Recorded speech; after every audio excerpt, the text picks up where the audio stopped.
Hey everybody, welcome back. Thanks so much for joining us again. We'll be talking about articulatory phonetics and continuing the discussion. Articulatory phonetics is again the study of how speech sounds are produced in the vocal tract. In this video, we will focus on how to navigate the International Phonetic Alphabet chart. If you haven't already, I would really encourage you to look at two other videos first before you look at this one. A video on how linguists describe consonant sounds and how linguists describe vowel sounds, because the criteria that linguists use for describing both of those sounds are really important for understanding how to navigate the International Phonetic Alphabet.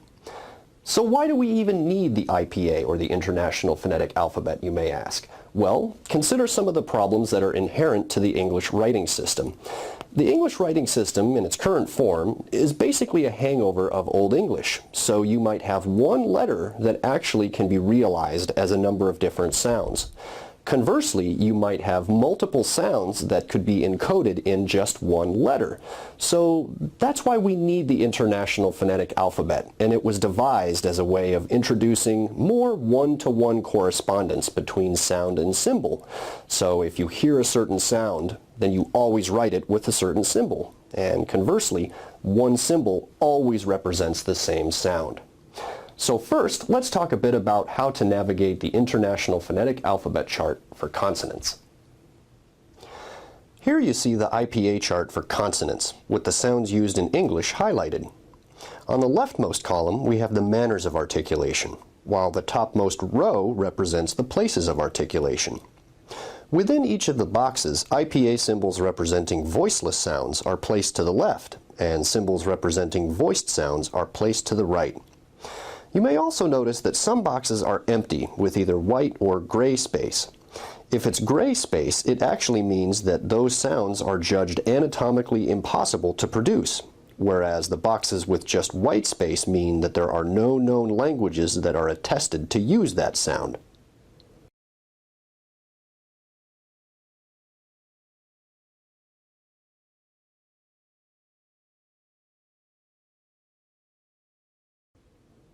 Now let's talk about the IPA chart for vowels. As you can see, only the monophthong vowels are represented here, and the vertical domain on this diagram represents vowel height, while the horizontal domain represents vowel backness. Where pairs of symbols occur, rounded vowels are represented on the right-hand side, while unrounded vowels are represented on the left-hand side. It is worth noting that the only rounded vowels used in North American English are all back vowels. Just a brief note on representing diphthong vowels. Remember that diphthongs involve two vowel qualities. So the diphthong A, as in face, starts out at E and ends at I.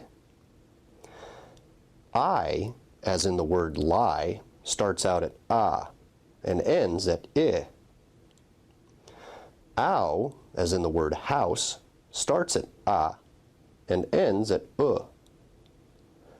O, as in the word row, starts out at O and ends at U. And finally, oi, as in the word boy, starts out at O and ends at I. Alright, so what have we covered in this video? We first talked about the need for the International Phonetic Alphabet, and then we talked about how to navigate the IPA chart for consonants and for vowels. Just a couple other resources you might be interested in. First, do be sure to check out the other videos on the criteria linguists use to describe consonant sounds, as well as the video for describing vowel sounds. And also, if you access this site, you can see an interactive IPA chart, which will also give you links to images of ultrasounds, which show you exactly what your tongue and other articulators in the vocal tract are doing during the speech process, as well as diagrams for the vocal tract more generally. Well, that's it for this video. Thanks so much for watching.